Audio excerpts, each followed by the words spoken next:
ఇక Lent days అనేది 40 days ప్రారంభించబడినాయి. కాబట్టి దాదాపుగా ప్రపంచంలో ఉన్న ఎన్నో క్రైస్తవ సంఘాలు అనబడిన వాళ్ళు దానిని ఆచరిస్తూ ఉన్నారు. అందుకని దానికి సంబంధించినటువంటి ప్రశ్నలు మీకు ఉంటాయి.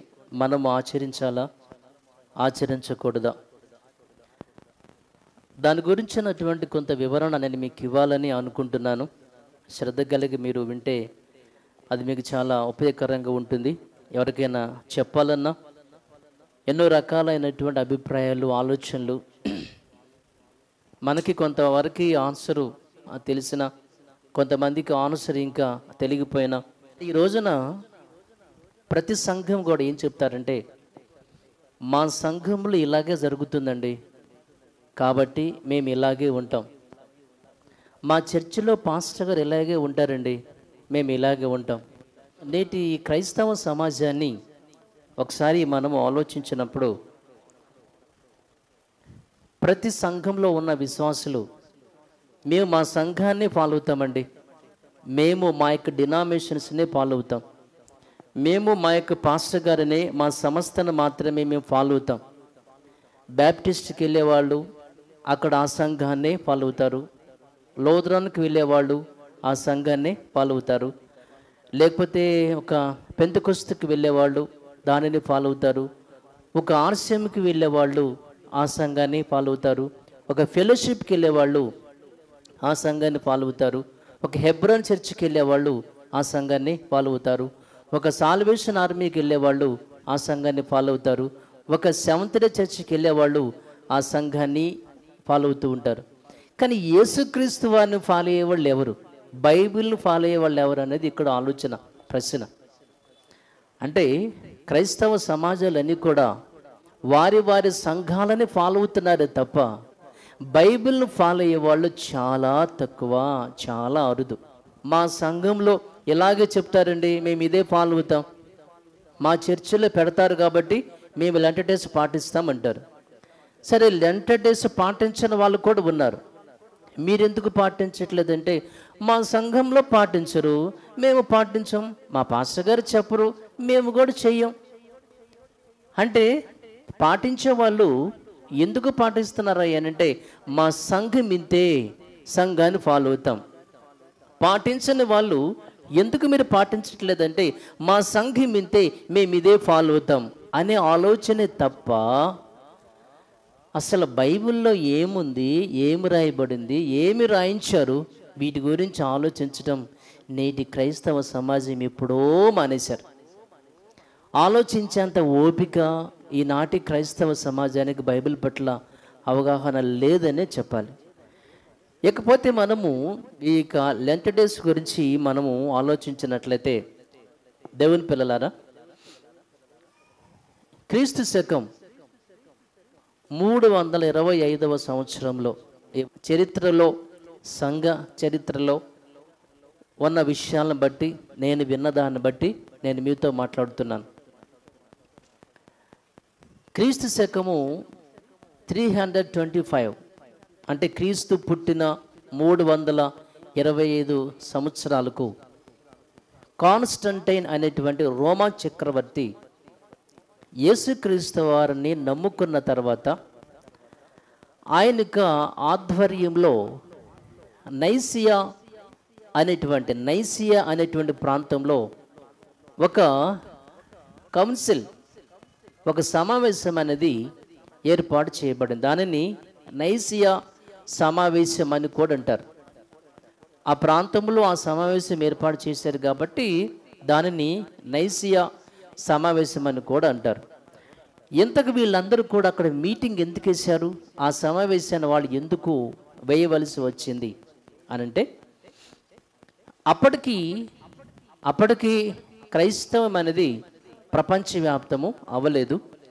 అప్పట్లో ఉన్నటువంటి రోమీలు క్రీస్తుని నమ్ముకొని ఆరాధన చేసుకుంటూ ఉన్నటువంటి ఆ కాలంలో, అయితే క్రీస్తు నమ్ముకున్నటువంటి వాళ్ళు చాలామంది మరలా బలహీన పడిపోయి వెనకంజ వేసి వాళ్ళ ఆత్మీయ జీవితంలో బ్యాక్ స్లైడ్ అయిపోయి అలా ఉన్నారు. కాబట్టి వాళ్ళందరినీ కూడా మరలా తిరిగి వాళ్ళలో ఆత్మీయమైన ఉజ్జీవాన్ని, మరలా తిరిగి ఆత్మీయతను తీసుకురావటానికి, మరలా తిరిగి దేవునికి దగ్గర చేయటానికి దాదాపుగా వీళ్ళందరూ కూడా మీటింగ్ వేసి సుమారుగా ఒక 20 అంశాలు వాళ్ళు, కొన్ని పద్ధతులు వాళ్ళు వ్రాసుకుని ఆ యొక్క కౌన్సిల్లో వాళ్ళు నిర్ణయం తీసుకుని అమలు చేయాలని వాళ్ళు ఆలోచన చేస్తూ వచ్చారు.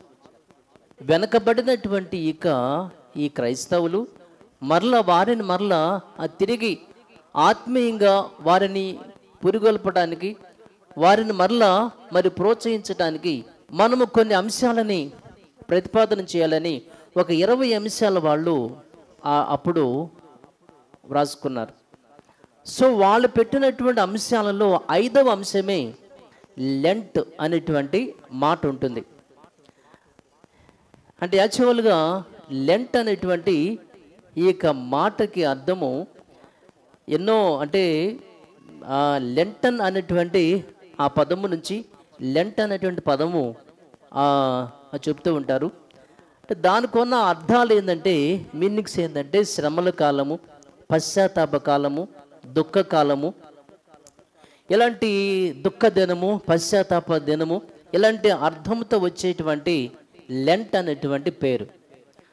అలాగన కాన్స్టాంటిన్ అనేటువంటి ఆ రాజుగారు, క్రైస్తవ రాజు, ఇక రోమా క్రైస్తవుడుగా, అంటే క్రైస్తవ చక్రవర్తిగా ఉన్నటువంటి కాన్స్టాంటిన్ యొక్క ఆధ్వర్యంలో ప్రోగ్రామ్ అనేది, ఈ ప్రాసెస్ అనేది జరుగుతూ వచ్చింది. ఇంకా క్రీస్తు పుట్టిన 601వ సంవత్సరంలో గ్రెగోరీ అనేటువంటి ఒక పోప్ గారు, ఆయన కూడా రోమా దేశానికి అధ్యక్షుడు, ఎప్పటికీ పోపులే పరిపాలన చేస్తూ ఉన్నారు. గ్రెగోరీ అనేటువంటి ఒక పోపు గారు సో ఈ అంశాన్ని మరింత బలోపేతం చేశారు. అంటే ఇది చాలా ఉపయోగపడుతుంది దేవుని దగ్గరికి రావటానికి. లెంట్ డే అనేది యాక్చువల్గా స్టార్టింగ్లో ఈస్టర్కి ముందు దీనిని ఒక 2-3 డేస్ దీనిని అప్పట్లో వాళ్ళు అమలు చేస్తూ ఉండేవాళ్ళు. ఆదివారం అనుకోండి ఈస్టరు, దానికి ముందు శుక్రవారం యేసుక్రీస్తు వారు చనిపోతే, సో శుక్రవారం శనివారం చేసి ఆదివారం రోజున యేసుక్రీస్తు వారు తిరిగి లేచారు. కాబట్టి అలా ఒక 2-3 డేస్ అట్లా వాళ్ళు ప్రారంభంలో లెంట్ డేని వాళ్ళు ఆచరించడం అనేది స్టార్ట్ చేశారు. అయితే ఈ ప్రోగ్రాం అనేది చాలా బాగుంది కాబట్టి దీన్ని ఇంకా కొంచెం ఎక్కువ రోజులు పెడితే బాగుంటుంది. ఇది కేవలము ఒక 2 డేస్ 3 డేస్తో ఇది అయితే మరి బాగోదు. కొంచెం అందరూ దేవునికి దగ్గర అవటానికి, పశ్చాత్తాపడటానికి, దుఃఖపడటానికి ఇది చాలా ఉపయోగకరంగా, తిరిగి దేవునితో కనెక్ట్ అవటానికి ఇది చాలా మరి బాగుంది అని కొంచెం రోజులు పెంచుదామనేటువంటి ఆలోచనతో వచ్చారు. అప్పుడు వాళ్ళు గ్రెగోరీ అనేటువంటి ఆ యొక్క పోపు గారు బైబిల్ గ్రంథంలో ఎక్కువ, అంటే ఒక సంఖ్య ఎక్కువగా వాడబడిన సంఖ్య ఏది, బైబిల్ గ్రంథంలో ఒక సంఖ్య ఎక్కువగా వాడబడినది ఏమిటని మరి ఆలోచన చేస్తూ వస్తే బైబిల్లో ఎక్కువగా వాడబడినటువంటి సంఖ్య ఏదైనంటే 40 అనే సంఖ్య ఎక్కువగా బైబిల్లో ఉంది. నేను మీకు కొన్ని గుర్తు చేస్తాను. ఒకటి, నోవహు యొక్క జలప్రళయం అప్పుడు సుమారుగా ఆ యొక్క జలప్రవాహం అనేది 40 డేస్ ఉంది, 40 రోజులు ఉంది. ఓకే, ఒక 40. ఆ తర్వాత నోవహు గారి కాలం తర్వాత ఈ యొక్క సంఖ్య గురించి వీళ్ళు పరిశీలించినప్పుడు చాలానే ఉన్నాయి. ఇశ్రాయేలీలు ఐగుప్తు దేశం నుంచి కానాను దేశానికి వాళ్ళు వచ్చినప్పుడు వారి ప్రయాణం సుమారుగా 40 సంవత్సరాలు, ఇంకొక 40 వచ్చింది. ఆ తర్వాత మోషే దేవుని యొక్క మాటల కోసం, ధర్మశాస్త్రం కోసం, దేవుని యొక్క ఆజ్ఞల కోసము కొండ మీదకి వెళ్ళి ఆయన సుమారుగా 40 డేస్ 40 రోజులు ఆ వ్యక్తి అక్కడ దేవునితో గడిపాడు. కాబట్టి మరొక 40 ఇలా ఉన్నాయండి. తర్వాత ఏలియా గారు ఆయన భోజనం చేసిన తర్వాత 40 రోజులు ఆ వ్యక్తి ప్రయాణం చేసినట్లు ఉంటుంది. ఇంకా మనం యేసుక్రీస్తు వారి కాలాన్ని కనుక ఇంకా చాలానే ఉన్నాయి. నేను మీకు మరి మెయిన్ పాయింట్స్ నేను మీద చెప్తున్నాను. ఆయన యేసుక్రీస్తు వారు సుమారుగా 40 days ఆయన ఉపవాసం ఉన్నారు. తన సేవకు ముందు, తన యొక్క పరిచర్యకు ముందు యేసుక్రీస్తు వారు ఆయన సుమారుగా 40 days ఆయన యేసుక్రీస్తు వారు ఉపవాసం ఉన్నారు. కాబట్టి మరొక 40 ఏమండి. ఆ తర్వాత అప్పట్లో ఇశ్రాయేలీలు, యూదులు ఎవరైనా సరే మరి నేరం చేస్తే వాళ్ళని కొట్టే దెబ్బలు 40, మరొక 40. అలాగనే ప్రభు అయినటువంటి యేసుక్రీస్తు వారు ఆయన చనిపోయి తిరిగి లేచిన తర్వాత ఆయన భూమి మీద సుమారుగా 40 దినాలు ఉన్నాడు, మరొక 40. ఇలా బైబిల్ గ్రంథంలో ఎక్కువగా వాడబడిన సంఖ్య ఏదంటే 40. సో అందుకని ఆయన పోపు గారు ఏం చేశారంటే దీనిని 40 days గనక మనం పెంచితే బాగుంటుంది అని ఒక ఆలోచనతో దానిని 40 daysకి పెంచారు. ఎవరైనా క్రీస్తుని నమ్మి బాప్తీసాన్ని గనక పొందాలనుకున్నట్లయితే ఈ 40 దినాలు వాళ్ళు దేవుని సన్నిధిలో పశ్చాత్తాపంతో వాళ్ళు ప్రార్థన చేయాలి, వాళ్ళు దుఃఖంతో ప్రార్థన చేయాలి, వాళ్ళ యొక్క పాపాలు ఒప్పుకోవాలి మరి అని చెప్పి ఈ 40 days వీళ్ళు దేవుని దగ్గరకు వచ్చి వీళ్ళు ప్రార్థనలు చేసిన తర్వాత 40 దినాలు పూర్తయిన తర్వాత ఈస్టర్ రోజున వాళ్ళందరికీ బాప్తిసాలు ఇచ్చేవాళ్ళు. అప్పటి సంగతి ఇవన్నీ కూడా ఎప్పటి కాదు.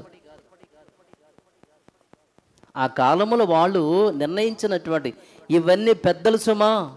నేను చెప్పే మాటలకు బైబిల్కి సంబంధం లేదు.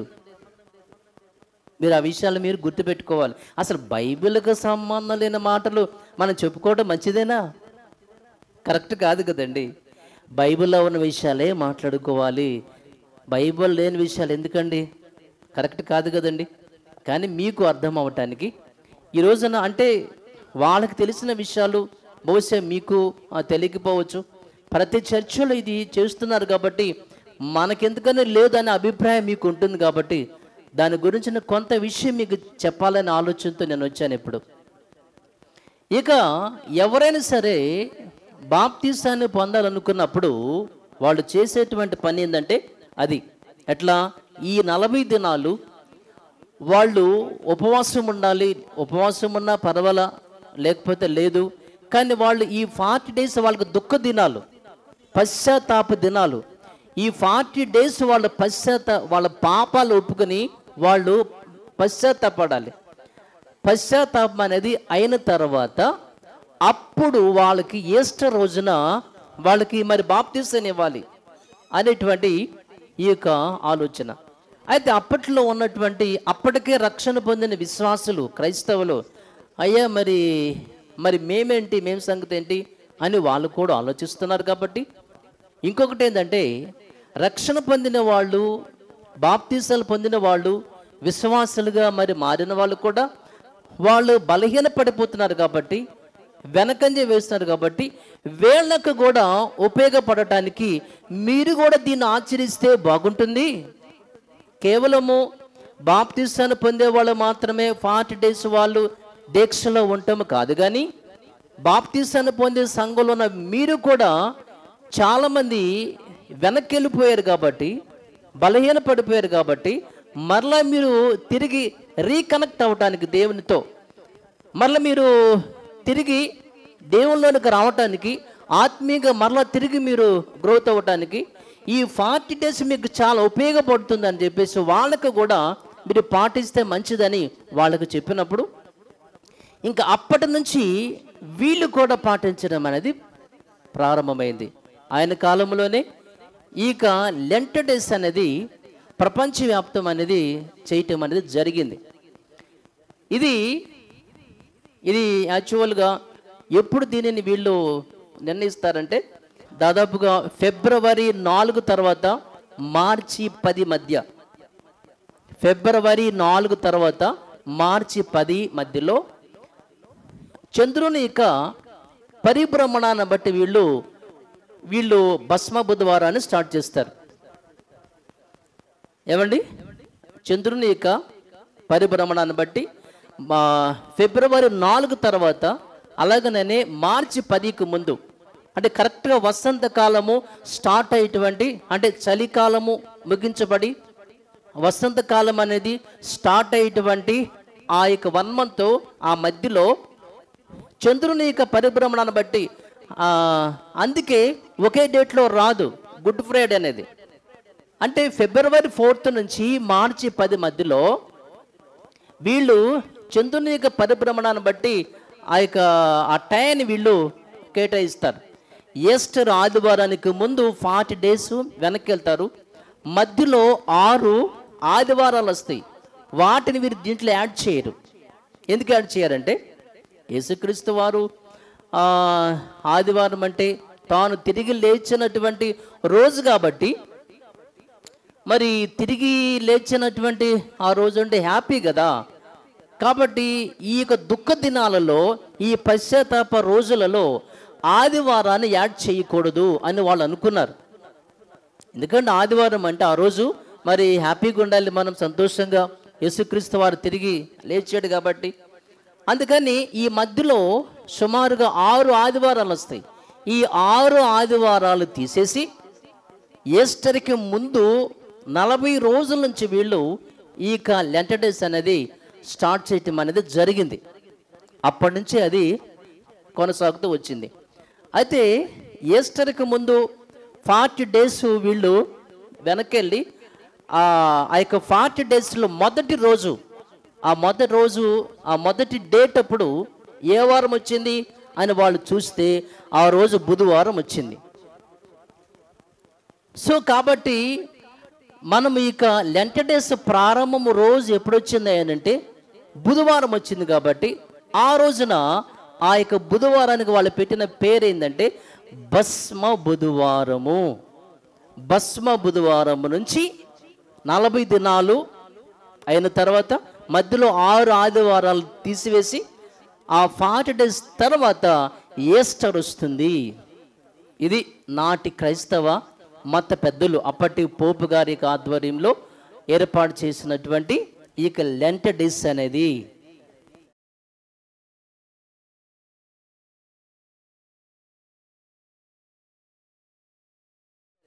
ఇక ఇంతకు వీళ్ళు భస్మ బుధవారం అని ఎందుకు పెట్టారు? అసలు భస్మ బుధవారం అంటే ఏమిటి? ఆనాటి పెద్దలను పడిన వాళ్ళు వెనకబడినటువంటి ఈ క్రైస్తవ సమాజాన్ని మరలా తిరిగి దేవునితో ఒక సంబంధాన్ని పెంచుకోవడానికి, తిరిగి కనెక్ట్ అవ్వడానికి దేవునితో వాళ్ళు చేసినటువంటి ఒక ప్రయత్నం, మంచి ప్రయత్నం అని చెప్పొచ్చు.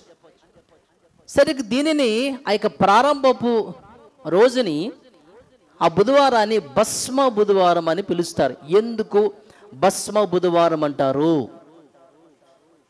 ఓకే, విందాం. భస్మ బుధవారం, భస్మ అనగా అర్థం ఏంటి? భస్మం అంటారు. ఏమండి, భస్మం అంటే అర్థం ఏంది? బూడిద, బొగ్గి, ఏమండి, దుమ్ము, ధూళి, ఇలాంటి అర్థాలు, ఇలాంటి పర్యాయ పదాలతో వస్తుంది దానికి అర్థం. భస్మం అంటే బూడిద. మీరు ఈ విషయాన్ని మీరు మీ యొక్క మైండ్లో పెట్టుకోండి. అంటే భస్మ బుధవారం అంటే బూడిద బుధవారం అని అర్థం. మరి అంతే కదండి, అంతే కదా. భస్మ అంటే అర్థం భస్మం. భస్మం బుధవారం, భస్మం అంటే బూడిద బుధవారం నుంచి ఈ ప్రోగ్రామ్ అనేది, లెంట్ డేస్ అనేది ప్రారంభించబడుతుంది ఈస్టర్ వరకు. ఓకే, వీళ్ళు ఎందుకు ఇక ఆ రోజుని భస్మ బుధవారం అన్నారు అంటే అక్కడ నుంచి భస్మం అనేది స్టార్ట్ అవుతుంది కాబట్టి, అంటే భస్మ బుధవారం నుంచి ఇక ఈ పశ్చాత్తాప దినాలు, లెంట్ డేస్, శ్రమల దినాలు అనేవి స్టార్ట్ అవుతాయి కాబట్టి ఆ పేరుతో ఇక వాళ్ళు స్టార్ట్ చేశారు. వీళ్ళు ప్రాముఖ్యంగా దేనిని, ఏ వాక్యాన్ని ఆధారం చేసుకుని అప్పటి పెద్దలు, అప్పటి క్రైస్తవ పెద్దలు ఏ వాక్యాన్ని వీళ్ళు ఆధారం చేసుకుని ఇది పెడితే బాగుంటుంది, అంటే యాక్చువల్గా ఏంటంటే ఉపవాసము ఈక దీక్షలు ఇలాంటివి ప్రారంభించినప్పుడు పశ్చాత్తాపం అనేది ప్రారంభించబడ్డప్పుడు అంటే దేవుని దగ్గరకు వచ్చినప్పుడు వారి వారి తప్పులను ఒప్పుకోవడానికి పశ్చాత్తాప దినాలుగా మనం ప్రారంభించాం కాబట్టి ఒకప్పుడు నీనేవే ప్రాంత వాస్తవ్యులు కూడా వాళ్ళు తప్పు చేసినప్పుడు వాళ్ళు పాపం చేసినప్పుడు ఏమండి వాళ్ళు చేసినటువంటి పాపానికి పరిహారంగా వాళ్ళ మీదకు శిక్ష వస్తుందని యోనా ద్వారా చెప్పబడినప్పుడు అప్పుడు రాజు దగ్గర నుంచి సామాన్యుల వరకు ప్రతి ఒక్కరు కూడా ఉపవాసం ఉండి వాళ్ళు చేసినటువంటి ఆ పనిని వీళ్ళు ఆధారం చేసుకున్నారు. ఒకసారి మనం కనుక యోనా గ్రంథానికి వెళితే యోనా గ్రంథంలో నుంచి 3వ అధ్యాయము 5వ వచనం, గోనె పట్ట కట్టుకొని బూడిదలో కూర్చుండెను. అంటే నీనేవే ప్రాంత వాస్తవ్యులు పాపము చేశారు కాబట్టి వాళ్ళ మీదకి దేవునికి ఉగ్రత రాబోతుంది కాబట్టి వారు ఆ యొక్క ఉగ్రత నుంచి విడిపించబడటానికి వాళ్ళకు వాళ్ళుగా బూడిద పోసుకుని బూడిదలో కూర్చున్నట్లుగా ఈ వాక్యంలో మనకు అర్థమవుతుంది. అంటే దేవుని దగ్గరికి వచ్చినప్పుడు దేవుని సన్నిధికి వచ్చినప్పుడు మన పాపాలు మనం ఒప్పుకుంటున్నప్పుడు ఈ యొక్క 40 దినాలు లెంట్ డేస్ కాబట్టి అది పశ్చాత్తాప దినాలు కాబట్టి దేవుని దగ్గరికి మనం వచ్చినప్పుడు ఖచ్చితంగా బూడిద వేసుకోవాలి.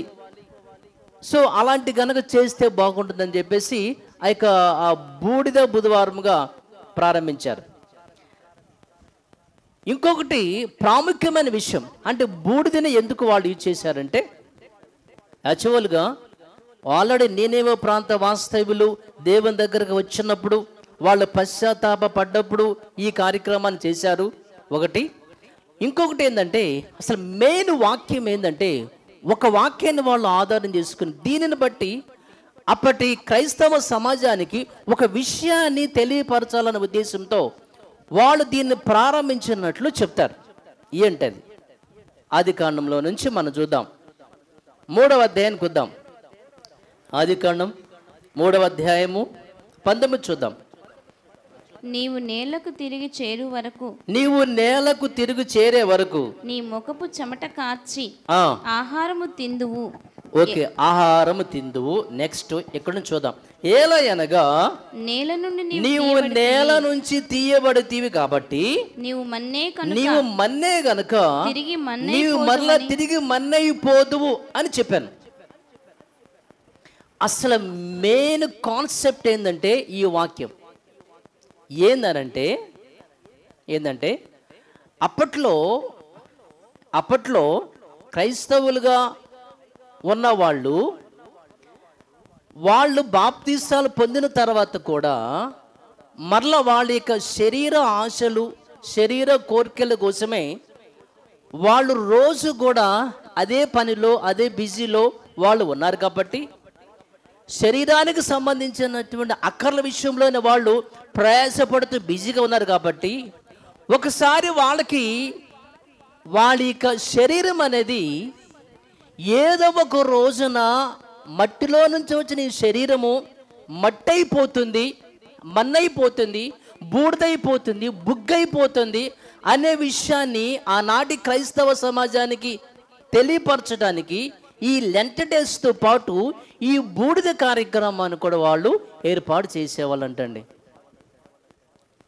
అంటే నాటి నుంచి నేటి వరకు కూడా మనుషుని యొక్క ఆలోచన ఎంత మారు మనసు పొందినా ఎంత బాప్తీసాన్ని పొందినా మనిషి నేను ఇంకా ఎక్కువ కాలం ఉంటాను ఈ భూమి మీద, నేను నాకు చావంటే లేదు అంటే మనిషి చావు గురించి మరణాన్ని గురించి ఏమాత్రం కూడా ఆలోచించని వాడిగా శరీర ఆశలను తీర్చుకునే విషయంలోనే తన కాలమంతా కూడా గడుపుతున్నాడు. కాబట్టి ఇప్పటికీ కూడా అంటే మనిషికి మరణం అంటే భయం, చావంటే భయం. ఎంత రక్షణలోనికి వచ్చినా బాప్తీసాలు పొందినా సరే చాలామంది కూడానండి చావు అనే మాట ఎంత దూరంగా ఉంచితే అంత మంచిది అనే అభిప్రాయంతో చాలామంది ఆ మాటనే చెవిని పట్టడానికి ఇష్టపడరు. ఏమండి, ఫర్ ఎగ్జాంపుల్గా మనము రోడ్డు అంటే వెళ్తున్నాం అనుకోండి, అంతలోకి ఒక శవం కనుక ఎదురొస్తుంది అనుకోండి, ఏం చేస్తాం చెప్పండి? ఖచ్చితంగా ఆగిపోయి పక్కకి వెళ్ళిపోతాం. ఏదైనా సందో గొందో ఉంటే అది చూసుకొని, ఏమండి, ఖచ్చితంగా మనం ఏం చేస్తాం? ఒకవేళ ఏమీ లేదనుకోండి, అటు పక్కకు తిరిగి వాళ్ళు పోయేదాగుండి వాళ్ళు వెళ్ళిన తర్వాత అప్పుడు వెళ్ళిపోతాం. ఎందుకని?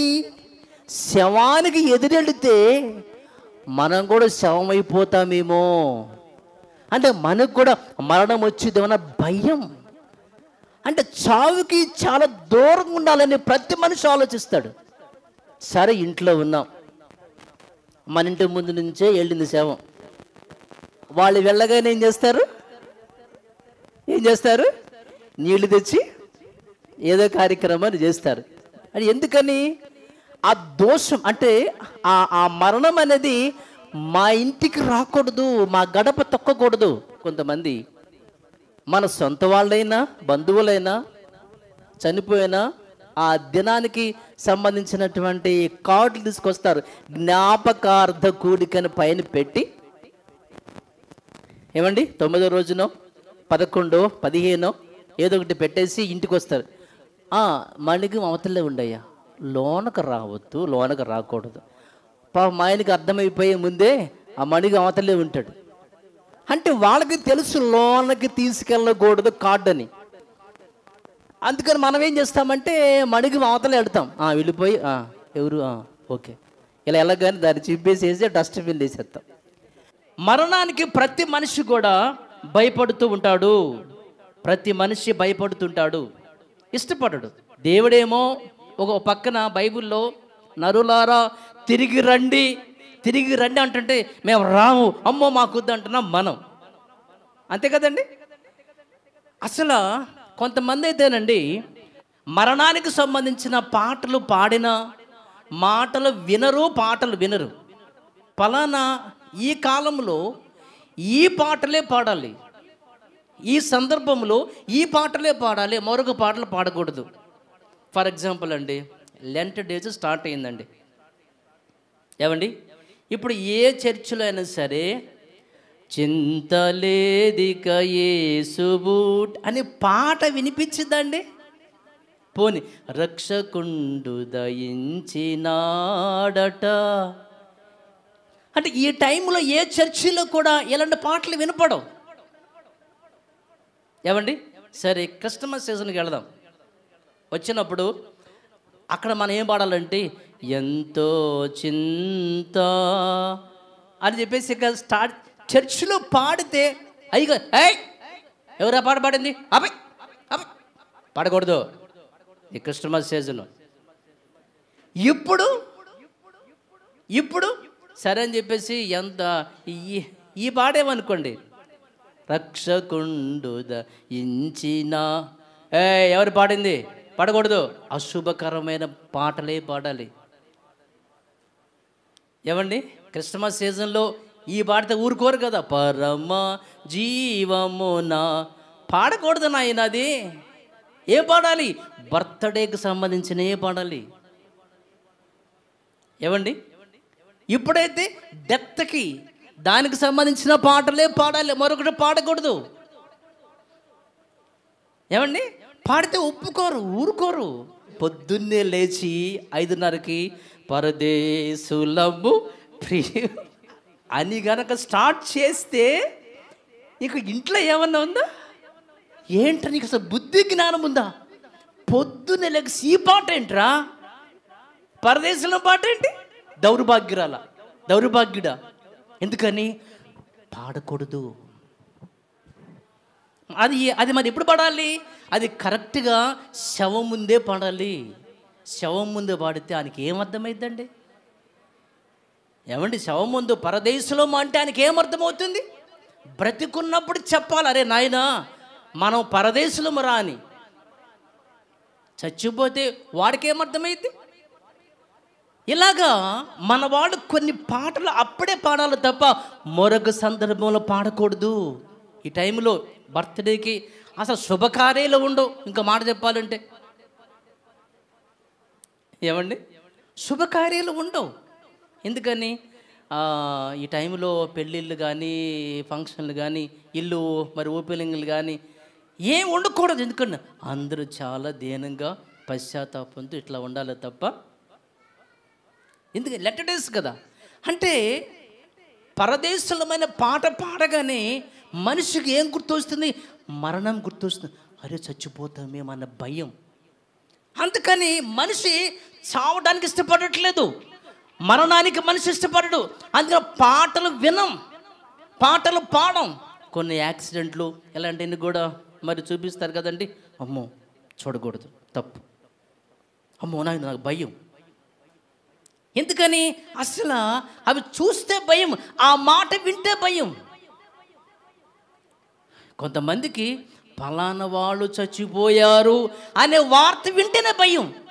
ఎందుకని? అమ్మో నాకు కూడా చావు వచ్చిద్దేమో అన్న భయం. అంటే ప్రతి మనిషి కూడా చావు అనే మాట వినటం లేదు, వినటానికి ఇష్టపడటం లేదు. ఇంకా బ్రతకాలి, ఇంకా బ్రతకాలి. రోగం వచ్చిందండి, హాస్పిటల్కి వెళ్ళాం. అప్పటికే 70 సంవత్సరాలు వచ్చినాయి ముసలాయనకి. డాక్టర్ గారు చెప్తారు, అమ్మా పెద్ద ఆయన్ని తీసుకెళ్ళిపండి, ఇంకా బ్రతికితే 1 నెల అంతేను బ్రతుకుతాడు, ఇంకా బ్రతకడంటే. ఆ ముసలి అంటాడు, పళ్ళు ఊడిపోతాయి, నా ఆస్తి అంతా ఎంత ఖర్చైనా పర్వాలేదు డాక్టర్ గారు నన్ను బ్రతికించండి అంటాడు. ముసలాడే అన్నప్పుడు ఇక మనం అనమా? చిన్న రోగం వస్తే వెంటనే ఏం చేస్తామంటే, డాక్టర్ గారు ఎంత ఖర్చైనా పర్వాలేదు, ఎంత డబ్బులైనా పర్వాలేదు, ఆస్తి అమ్మేస్తానండి, నన్ను బ్రతికించండి. ఎందుకంటే నేను బ్రతకాలి, నేను చావకూడదు, నాకు చావద్దు, చావు అనే మాట నా చెవికి పడకూడదు. ఆయనేమో పెద్ద ఆయన, దేవుడేమో నరులారా తిరిగి రండి అంటుంటే మనమేమో అమ్మో వద్దు, నేను రా, నాకు మరణం వద్దు, నాకు చావద్దు. చావంటే భయం, వినం. ఎవరైనా చెప్పినా అమ్మో నాకు చెప్పక మా విషయాలు మాత్రం. చావంటే మనిషికి ఇష్టం ఉండదు, అవును కదండి. బ్రతికినంతగా అంటే ఇంకా బ్రతకాలి, ఇంకా నాకు చావద్దు. ఏమండి శాస్త్రవేత్తలు కూడానండి మానవుని యొక్క ఆయుష్కాలాన్ని పెంచడానికి ఆ మధ్య పేపర్లో మనం చూసాం కదా, సుమారుగా 12 సంవత్సరాలు మానవుని యొక్క ఆయుష్కాలాన్ని పెంచుతామని శాస్త్రవేత్తల యొక్క అంచనా. అది వీలుపడని విషయంలే అండి. అంటే దానికోసం కోట్లు ఖర్చు పెడుతున్నారు. ఎంత డబ్బైనా సరే ఖర్చు పెట్టి నేను ఇంకా బ్రతకాలి, నాకు చావు రాకూడదు, మరణం అనే మాట వినకూడదు. బ్రతికినంత కాలం కూడా ఈ శరీరం కోసమే, ఈ శరీరం యొక్క సుఖాల కోసమే బ్రతకాలి. మట్టి శరీరం కోసమే మనం జీవించాలి. మరలా ఇది తిరిగి మన్నయిపోతుంది అనే మాట వినకూడదు, చావద్దు. ఏమండి మనిషికున్నటువంటి ఈ కోరికలను బట్టి, శరీర కోరికలను బట్టి, శరీరం యొక్క ఆశలను బట్టి ఈ రోజున ప్రపంచంలో ప్రతి బిజినెస్ కూడా ఈ దేహం కోసమే కదండి, అంతే కదండి. బయట మనం చూసే దుకాణాలు కానివ్వండి, షాపులు కానివ్వండి, ఏమైనా సరే ఈ శరీరం కోసమే కదా. ఇన్ని హోటల్స్ అన్నీ, చిన్న హోటల్స్, చిన్న మరి హోటల్స్ పెట్టారు చాలా విస్తారంగా. ఇంకా కొంచెం ముందుకెళ్తే రెస్టారెంట్లు ఉన్నాయి పెద్దవి. అలాగే ఇప్పుడు చిన్న పలావ్ సెంటర్లు. అలాగనే మరి ఇప్పుడు ఈ మధ్యకాలంలో ఈవినింగ్ వెళ్తే చాలా పుల్కా సెంటర్లు, చికెన్ పకోడీ సెంటర్లు, ఫాస్ట్ ఫుడ్ సెంటర్లు, ఇవన్నీ శరీరం కోసమే, శరీరం యొక్క కోరికలు తీర్చుకోవడం కోసమే. ఏమండి ఇంకా డ్రింక్ షాపులు,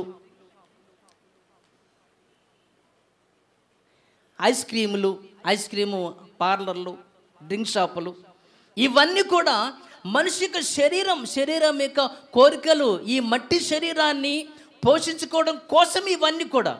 ఇక బట్టల షాపులు అంటారా, పెద్ద షాపింగ్ మాల్ వచ్చేసినాయి ఇప్పుడు. అవి కాకుండా చిన్న బట్టల షాపులు, ఇవన్నీ దేనికోసం? ఈ శరీరం కోసమే. హోటల్స్ ఈ శరీరం కోసమే, బట్టల షాపులు ఈ శరీరం కోసమే. కాళ్ళకి వేసిన చెప్పులు షాపులు ఎక్కడ పడితే అక్కడ ఈ శరీరం కోసమే. గోల్డ్ షాపులు, ఈ శరీరం కోసమే గోల్డ్ షాపులు పెట్టారు. ఫ్యాన్సీ ఐటమ్స్ ఈ శరీరం కోసమే. కాస్మెటిక్స్ ఇవన్నీ దీనికోసమే, ఈ శరీరం కోసమే.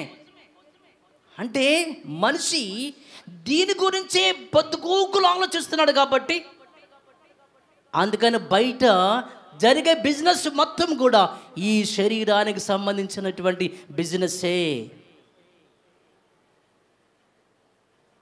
అర్థమైందండి? స్కూల్స్, కాలేజీలు, యూనివర్సిటీలు, చిన్న చిన్న స్కూల్స్ ఎందుకు? చదువు కోసం, విద్య కోసం. విద్య ఎందుకు? కోటి విద్యలు కూటి కోసం అయితే, ఆ కూడు దేనికోసం? ఈ శరీరం కోసమే, ఈ మట్టి దేహం కోసమే. అంటే మనిషి చూశారండి, దేని గురించి ఏంటి ఆలోచన? ఈ శరీరం కోసమే. కాళ్ళ దగ్గర, చెప్పుల దగ్గర నుంచి వేసుకునే బట్టలు, తిండి, తాగే, ఏమండి తిని ఏది పడుతుంది తిని త్రాగుతున్నాం కాబట్టి మళ్ళా అరగట్ల గ్యాస్ బిళ్ళలు, షాపులు, దానికి రోగాలు కాబట్టి ఎక్కడ పడితే అక్కడ మందుల షాపులు, హాస్పిటల్స్, చిన్న చిన్న ప్రథమ చికిత్సాలయాలు, ఆర్ఎంపీ డాక్టర్లు, ఇవే కదా.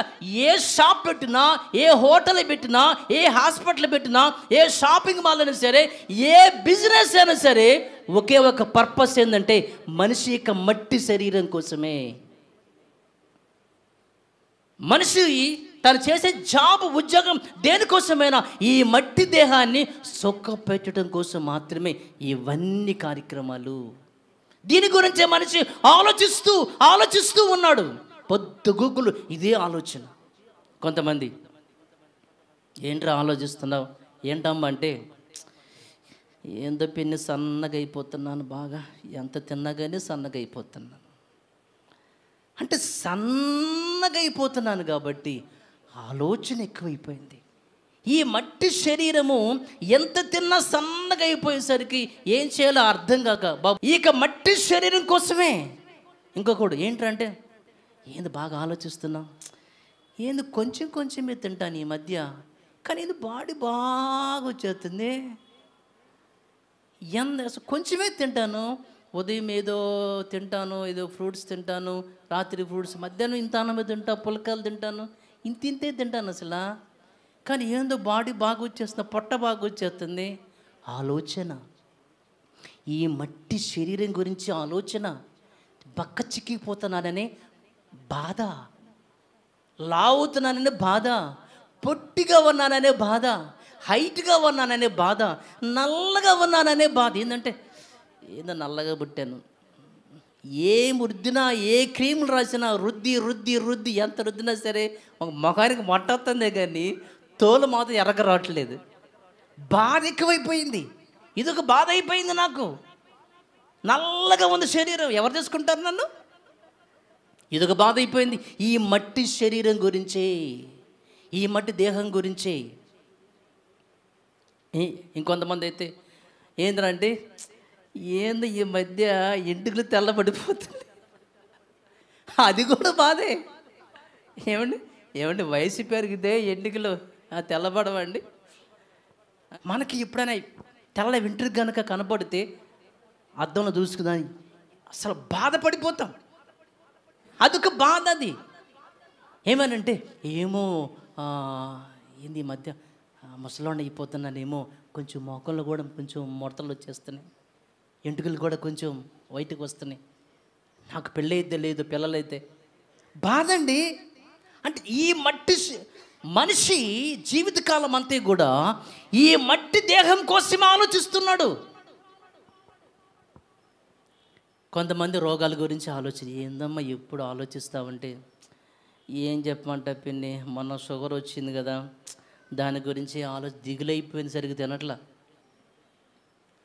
బీపీ వచ్చింది, ఆ తర్వాత కూడా బీపీ వచ్చింది, షుగర్ వచ్చింది, గ్యాస్ ట్రబుల్ ఉండి వచ్చింది మాయదారిది, తర్వాత ఇంకేంటి థైరాయిడ్ వచ్చింది. ఇన్ని ఉండేసరికి ఏం చెప్పమంటా, నాకు దిగులైపోయింది రోజు. అంటే ఒకసారి ఆలోచించండి, మనిషి తన యొక్క మట్టి శరీరం గురించి ఎంతగా ఆలోచిస్తున్నాడు. కనీసం వెంట్రుగా తెల్లబడినా సరే ఆలోచిస్తున్నాడు, ఏమవుతుందో, అమ్మో నేను ముసలాన్ని అయిపోతున్నానా, అయిపోతే ఆ తర్వాత చచ్చిపోతానా, అమ్మో నాయన వద్దు, రోగం వచ్చిందా, షుగర్ పెరిగిందా, అమ్మో ఆ తర్వాత చచ్చిపోతానా, అమ్మో నాయనో.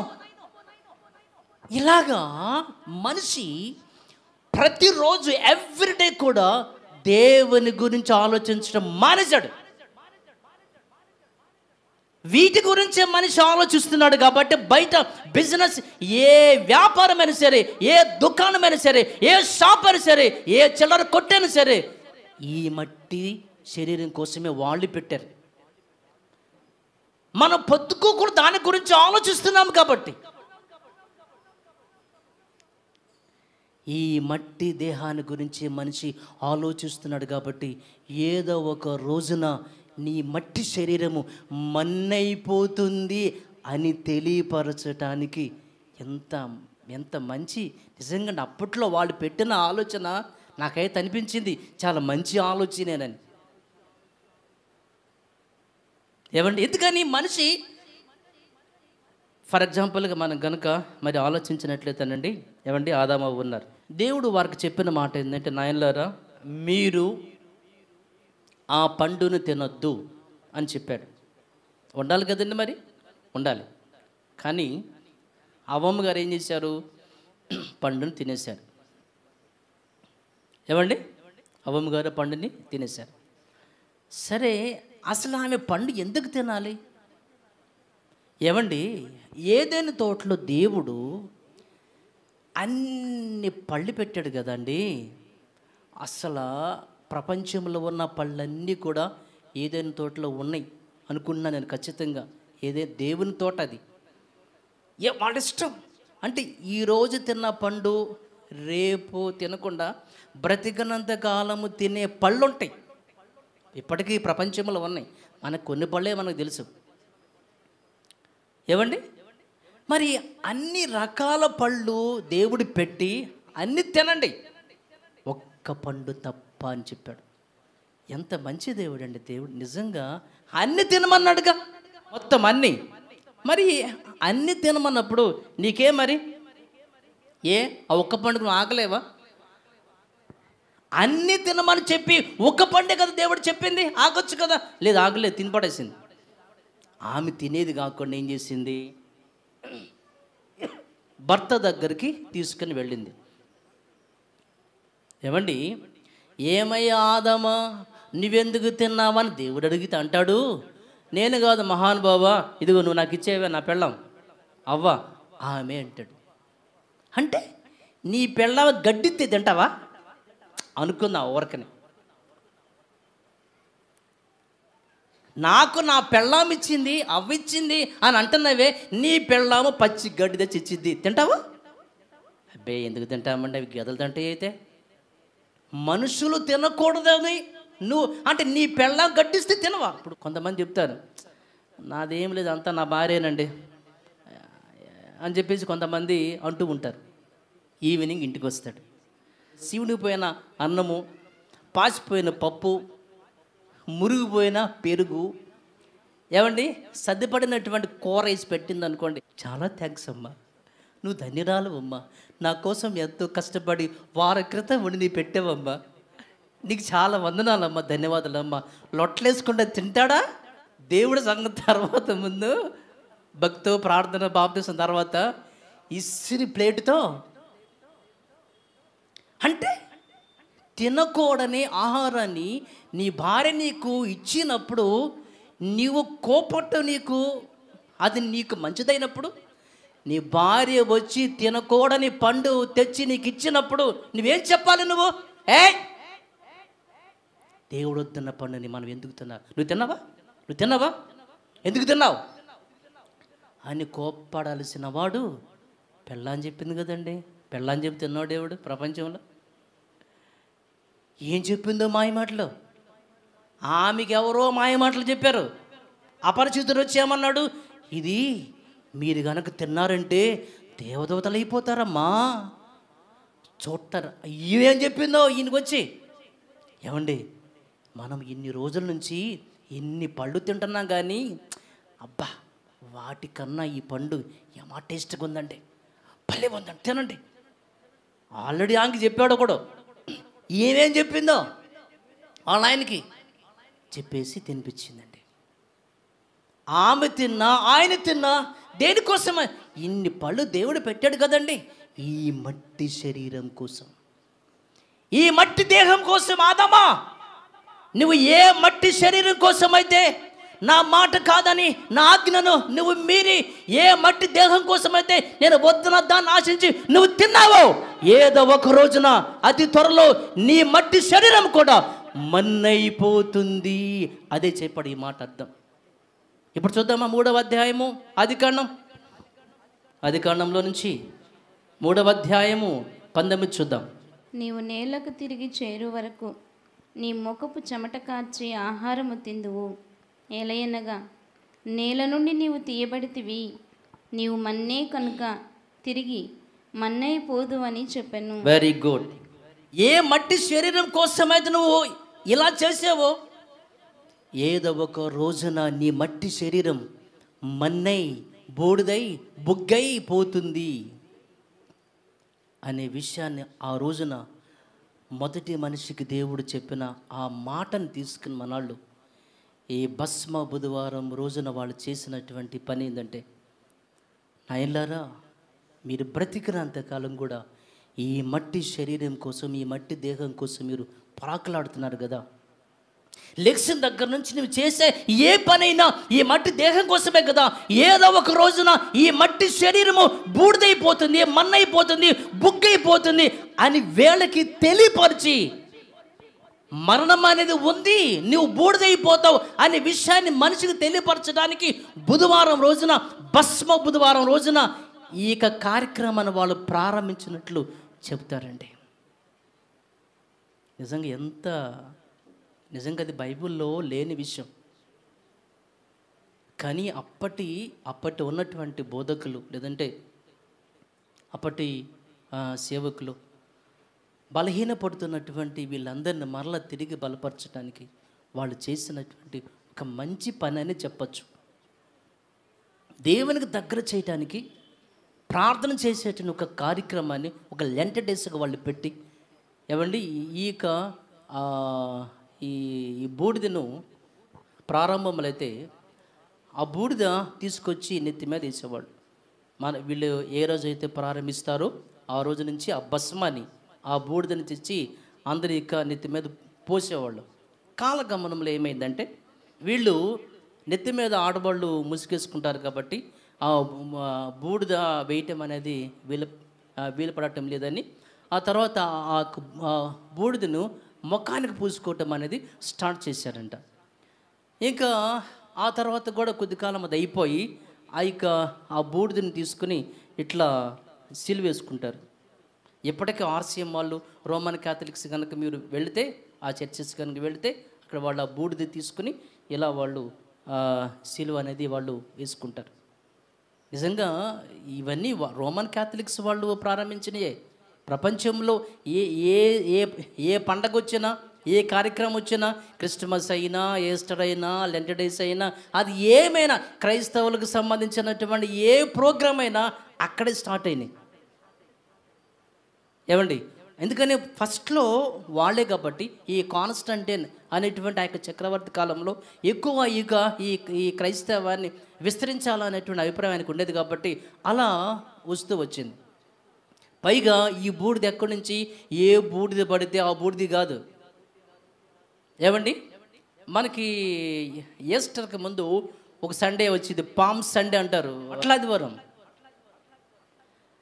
మట్లాదివారం రోజున ఆ మట్టలు తీసుకొచ్చినప్పుడు పోయిన సంవత్సరం ఉన్నటువంటి ఆ మట్లాదివారపు ఆ యొక్క మట్టలని కాల్చి బూడిద చేసి ఆ బూడిదనే ఈ లెంట్ డేస్లో వాళ్ళు ఉపయోగిస్తారు. భస్మ బుధవారం అప్పుడు నెత్తి మీద పోసుకుని అక్కడి నుంచి వాళ్ళు ప్రతిరోజు 40 days కూడా ఆ యొక్క దీక్షలో ఉండి ఆ తర్వాత వాళ్ళు ఈస్టర్ పండుగను వాళ్ళు ఆచరిస్తారు. ఇది జరుగుతున్నటువంటి నేటి అప్పటి నుంచి ఇప్పటి వరకు క్రైస్తవ మీకు ఆలోచన ఓకే, వెరీ గుడ్, బాగుంది. ఇప్పుడు ఇంతకీ మనం ఆచరించాలా లేదా? ఇలాంటి భస్మ బుధవారపు ఇలాంటి బూడిద జల్లుకునేటువంటి ఈ కార్యక్రమాలు, ఈ లెంట్ డేస్ అనేవి సో మనం అనేది ఆచరించాలి లేదా అనే మాట ఒకసారి మనం దీనికి దేవుడు అని చెప్పాడు, దేవుడు ఏమన్నాడు, ఆయన ఏం చెప్పాడు, ఏం మాట్లాడాడు మనం ఆలోచిస్తే ఒకసారి మనం అందరం కూడా యెషయా గ్రంథానికి వెళ్దాం. యెషయా గ్రంథం 58వ అధ్యాయము 3వ వాక్యం నుంచి మనం చూడొచ్చు. మేము ఉపవాసం ఉండగా మేము దీక్ష చేస్తూ ఉండగా 40 దినాలు మేము ప్రార్థన చేస్తూ ఉండగా నీవెందుకు చూడవు నైనా, నీవెందుకు చూడవు, మేము మా ప్రాణములను ఆయాసపరచుకొనగా నీవెందుకు లక్ష్య పెట్టవు అని అందురు. మీరు ఉపవాస దినమున మీరు మీ వ్యాపారము చేయుదురు. అసలు ఉపవాస దినాన్ని పాటించమని దేవుడు చెప్పలేదు, ఇలా మీరు చేయండి అని దేవుడు చెప్పలేదు. సరే ఓకే, మీరు చేస్తున్నారు కదా, మీరు వినాలి. ఇక దేవుని ఆలోచన మనకు అర్థం అవ్వాలి. మీరు ఉపవాసం ఉండి ప్రార్థన చేస్తేనే వింటాను అని నేను మీకు చెప్పి మీరు ఉపవాసం ఉండండి అని నేను చెప్పలేదు కదా. సరే మీరే అనుకున్నారు ఉపవాసం ఉండి ప్రార్థన చేయాలని, ఓకే బాగానే ఉంది. అయితే మీరు మీ వ్యాపారం చేస్తున్నారు ఉపవాసం అప్పుడు. తర్వాత 4th వాక్యం మనం చూసినట్లయితే మీరు కలహపడుచు ఏమండి, మీరు వ్యాపారాలు చేసుకుంటారు, బిజినెస్ చేసుకుంటారు, అంటే గొడవలు పడతారు, కలహపడుచు, వివాదం చేయొచ్చు, అన్యాయంగా గుద్దులాడుచు ఉపవాసం ముందురు. అంటే ఇక్కడ విషయం ఏంది అని అంటే, మీరు ఉపవాసం ఉంటేనే నేను వింటాను అని నేను అంటలేదు, కానీ మీరు ఉంటున్నారు ఓకే. మరి ఉపవాసం ఉండేవాళ్ళు మీరేనే కరెక్ట్గా ఉన్నారు ఇక్కడ అంటే, మీ మనస్సు మారకుండా, మీ బ్రతుకు మారకుండా, మీ క్యారెక్టర్ మారకుండా, మీ జీవితాలు మారకుండా మీరు ఉపవాసం ఉంటున్నారు. 5వ వచనం, అట్టి ఉపవాసము నాకు అనుకూలమా మనుష్యుడు తన ప్రాణమును బాధపరచుకొనవలసిన దినము అట్టిదేనా ఒకడు జమ్ము వలె తల వంచుకొని గోనె పట్ట కట్టుకొని బూడిద పరుచుకొని భస్మ బుధవారం మీకు చెప్పాను కదా, గోనె పట్ట కట్టుకొని బూడిద పరుచుకొని కూర్చుండుట ఉపవాసం అనుకుంటున్నారా? అట్టి ఉపవాసము యెహోవాకు ప్రీతికరమని మీరు అనుకొందురా. దేవుడు చెప్పేశాడు. మీరు అనుకున్నారు ఏమని? భస్మ బుధవారము బూడిద పోసుకుని లెంట డేస్ పాటిస్తే మంచిది అనుకున్నారు. అసలు మీ బ్రతుకులే మారట్లేదు, మీ క్యారెక్టర్ మారలేదు. అదే బూతులు, అదే అబద్ధాలు, అదే సినిమాలు, ఏమండి అదే అదే క్యారెక్టర్. మీలో ఏమాత్రం మార్పు లేదు. అట్టి ఉపవాసం నాకేమైనా అనుకూలం అనుకుంటున్నారా? నేనేమైనా మీకు ఉండమని చెప్పానా? సరే మీరు ఉంటున్నారు, ఉండేవాళ్ళైనా మీ మనసు బాగుందా? మీ క్యారెక్టర్ బాగుందా? మీరు అనుకుంటున్నారు బూడిద పూసుకొని భస్మ బుధవారంతో లెంట డేస్ మనం కనుక ప్రారంభిస్తే దేవుడు వింటాడులే అని మీరు అనుకుంటున్నారు. అది యెహోవాకు ప్రీతికరమని మీరు అనుకుంటున్నారా? అది నాకు అనుకూలము కాదు. ఆయనకి అనుకూలమైన ఉపవాసం ఏంటో నెక్స్ట్ వచ్చిన కనుక మీరు చూస్తే, దుర్మార్గులు కట్టిన కట్లను విప్పుటయు, కాడిమాన మోకులు తీయటయు, బాధింపబడిన వారిని విడిపించుటయు, ప్రతి కాడని వెరగొట్టుటయు నేను ఏర్పరచుకున్న ఉపవాసము కదా. అది కదా మీ బ్రతుకులు మాత్రమే కదా నిజమైన ఉపవాసం. దేవునికి సేవలో, దేవునికి పనిలో, దేవునికి పరిచర్యలో సహకరించటమే కదా నిజమైన ఉపవాసం. ఆత్మల కొరకు మీరు పడే ప్రయాసం ఉంది, అదే కదా నాకు అనుకూలమైన ఉపవాసం. మీరేమో బూడిద పోసుకొని భస్మ బుధవారంతో మనం ఈ రీతి కనుక ప్రారంభిస్తే దేవుడు వింటాడని మీరు అనుకుంటున్నారు. ఇది నాకు అనుకూలం కాదు నాయనా. ఈ బ్రతుకులు మారకుండా మీ క్యారెక్టర్ మారకుండా మీరు బూడిది పూసుకొని భస్మ బుధవారంతో మీరు ఈ లెంట్ డేస్ ప్రారంభించిన ఇది నాకు అనుకూలము కాదు. దేవునికి అనుకూలమైన ఉపవాసం, మన క్యారెక్టర్ మారాలి, మారు మనసు పొందాలి. దేవునికి మనసులో ఉన్న కోరికను తీర్చడానికి అనేక ఆత్మల కొరకు పాటుపడాలి, ప్రయాసపడాలి. అనేకుల రక్షణ కొరకు మనము కష్టపడాలి, విశ్రాంతి లేకుండా. అదే కదా నాకు అనుకూలమైన ఉపవాసం అని చెప్పాడు. క్లియర్? మీరందరూ ఏం చేస్తారంటే షేర్ చేయండి. ఈ యొక్క లెంట్ డేస్ పాటించే వాళ్ళందరికీ షేర్ చేయండి. దేవుడు ఈ మాటలు మన కొరకు దీవించనుగాక. కళ్ళు మూసుకుందాం, చిన్న ప్రార్థన చేసుకుందాం. నిజానికి అప్పటి క్రైస్తవ మత పెద్దలు వాళ్ళు నియమించినటువంటి కాన్స్టాంటైన్ అనేటువంటి చక్రవర్తి ద్వారానే ఇది ప్రారంభించబడిందని, అప్పట్లో ఉన్నటువంటి ఆనాటి క్రైస్తవ సమాజాన్ని బలపరచడానికి, వాళ్ళని ఆత్మీయంగా తిరిగి వాళ్ళని దేవునికి దగ్గర చేయడానికి, రీకనెక్ట్ చేయడానికి వాళ్ళు చేసినటువంటి ఒక ప్రయత్నం ఇది రాను రాను ఆచారంగా, ఏదో ఫార్మాలిటీగా ఖచ్చితంగా మనం దీన్ని పాటించాలి. బ్రతుకు ఎలా ఉన్నా, క్యారెక్టర్ ఎలా ఉన్నా, మన జీవితాలు ఎలా ఉన్నా సరే పాటిస్తే చాలు. ఆచారంగా ఈనాటి క్రైస్తవ సమాజం అలాగే పాటిస్తూ ఉన్నారు. ఇదంతా బైబిల్కి సంబంధం లేదు. దేవుడు చెప్పిన మాట బూడిద గురించి. నేను మీకు చెప్పానా చేయమని? సరే ఓకే, మీరు ఏదో మిమ్మల్ని మీరు ఆయాసపరుచుకొని ఉపవాసం ఉండి భోజనం లేకుండా ప్రార్థించాలనుకున్నా, ఓకే చేయండి, మంచిదే కదా. కానీ మీ బ్రతుకులు మారకుండా, మీ క్యారెక్టర్ మారకుండా బూడిద పూసుకొని భస్మ బుధవారాలు మీరు చేస్తే ఏమిటి ఉపయోగం అన్నాడు. ఇది కాదయ్యా నేను కోరుకునే ఉపవాసం. నాకు అనుకూలమైన ఉపవాసం ఏంటంటే మీ జీవితాలు, మీ బ్రతుకులు మారాలి, మీ క్యారెక్టర్స్ మారాలి, నా పని చేయాలి, ఆత్మల కొరకు భారంతో పరిచయం. అదే కదా నేను ఎంచుకున్న ఉపవాసం అని. అలాంటి ఉపవాసాన్ని ఒకనాటి యేసుక్రీస్తు వారు కూడా చేశారు, శిష్యులు చేశారు. శిష్యులు ఎప్పుడైనా ఉపవాసం ఉన్నట్లు మీరు విన్నారా బైబిల్లో?